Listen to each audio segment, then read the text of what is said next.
winning their cap, so now we were the unlucky ones to go first. No, we're really excited to be first. We put a lot of time and effort into this project, and I hope that all of you guys enjoy it and you get some good ideas off of it. So for group 3, we, like I said, we worked really hard. Our focus mainly was on human expression. We were talking about how we express our discoveries when we discover new frontiers. And we decided to narrow it down specifically to human expression, and that whole brainstorming process took very long time, a lot of hours of hard work. We were both, we were all talking so much and contributing. Everybody wanted to put more information in, and so many ideas were flowing that we actually had to get a talking stick, like a highlighter, so that we could each, contribute and talk. There were just so many people trying to put in so many good ideas that, it was just too much. When we narrowed it down to human expression, we decided that throughout our life, throughout the lifespan, expression, human emotion is a very important enabler for us to be able to make discoveries. When we are happy, when we are satisfied with ourselves, we have the ability to, find something new, to discover those new frontiers. We kind of based it off of Maslow's hierarchy of needs, where all of those, someone's into that. When all of those basic needs are met, then we can get into the good stuff. We can get into the science, we can get into the math, we can get into the art, the music, all these amazing things that make each of us unique and make our species so amazing. So a lifetime of human expression is what we really came up with. The projects and events will all take place on campus. When we did our research, we found that the group that has the lowest happiness rate, if you want to put it that way, is the adults aged 40 to 44.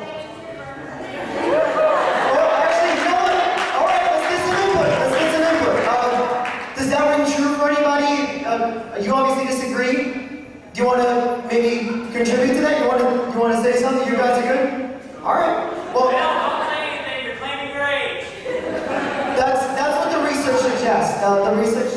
This is also an average, so obviously there are exceptions to this rule in this room and probably out there too.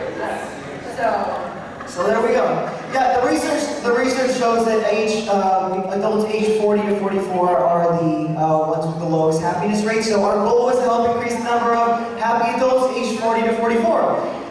So I'm going to pass it off to Jennifer and let her keep on going. Absolutely. All right.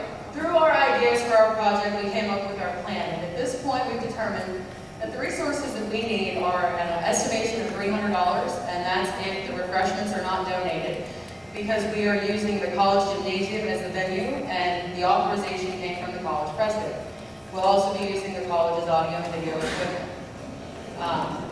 We've had numerous organizations involved in our training so that we're able to handle this event, because we're not only having the adults, if they have children that are younger than 16, they'll be in attendance, and maybe even their parents as well, the grandparents of the children that will be there.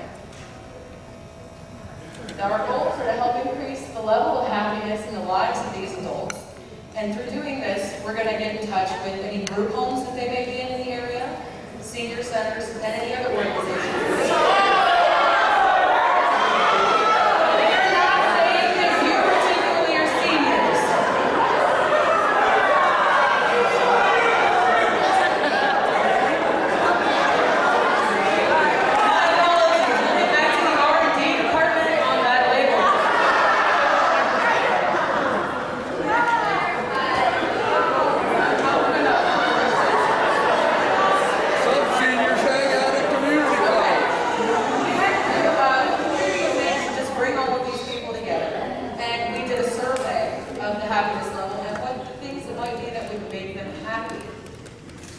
Do they like the water ski? Do they like the boat? Do they like the bowl?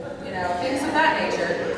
And ultimately, our goal is not only to bring happiness into their lives, but obviously to achieve 5-star chapter status. So the implications of our group is that there are different interests in the community, like she was just saying. Different people like different things. So if we can connect with other people, we will make not only network, we won't be just networking, we'll create a family, which is what Phi Theta Kappa is, right?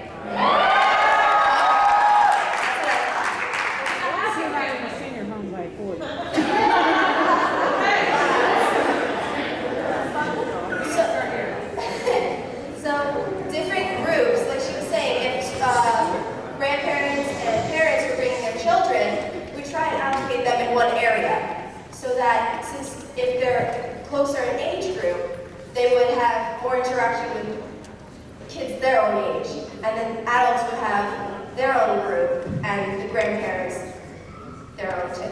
And the parents had to have their free time while the children are away dating.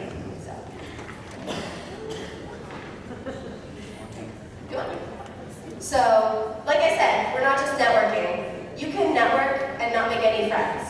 But the goal here is to actually have emotion through it, which was our big word for this, for our group, it was emotion. So we're going to be in the community, going and rallying people to come for our event. So obviously, Phi Beta Kappa's presence in this environment is solely based on the people who are coming to our events. If nobody comes to our events, we have no event. And one other thing we noticed also is that even though the median age group really doesn't apply here, there are a lot of adults in this age group, a little lower even and a little older, that are actually coming back to community college. People that dropped out are coming back in. And those are the kinds of people we also wanted to target with this program. And so we want people to become more aware, because the more aware people become, the increase in enrollment to this event that we have, it will increase with the more awareness that we have. And that's it.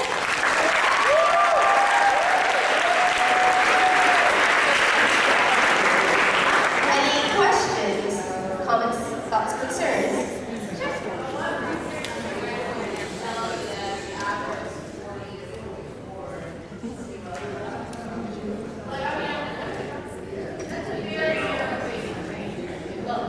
The research we did on that was we were online and we were looking for different articles. First what we did, we looked at the happiness of children. Then we went into the adults, and the thing is we based the 40 to 45 is where the adults fell. And we did it from 21 to 55. So when we went online, there was an article that talked about young adults, and it fell within that. And they expressed that their level of happiness and how that fell into seniors, and then we looked at seniors and their level of happiness, and we made that happen. Now, I have a question myself that I know might get asked, but was there a reason that it was that particular age group? That was the most unhappy? 40 to 45-year-olds have high school and college age kids. That's why we're unhappy.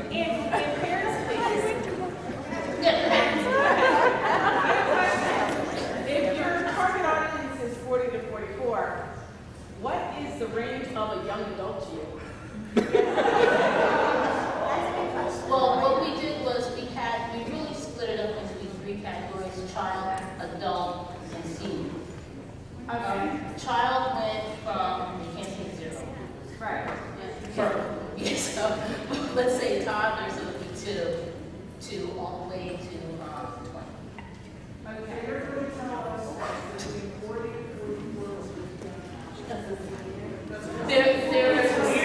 We're saying that there's the research that we conducted, the surveys that we went through, the surveys suggested that the average age of the people who were surveyed, the average ages that had the lowest level of happiness to them were between the ages of 40 and 44. See, the thing that we're kind of missing is 40 to 44 is that number we wanted to target, but adults in general is where the happiness levels really drop. And here's the reason why. It is kind of logical when you think about it. A child, right, gets excited over anything. They're always happy. You always have to calm them down because they're giggling and happy. So their happiness levels are pretty good, right? You hit senior citizens and you think, oh, senior citizens are all grumpy. We have studies that actually suggest the opposite, that, senior citizens live very happy and fulfilling lives and everyone's satisfied in that area. There we go, we have one contributor. So, adulthood is where we wanted to target because those happiness levels definitely dropped in those ages.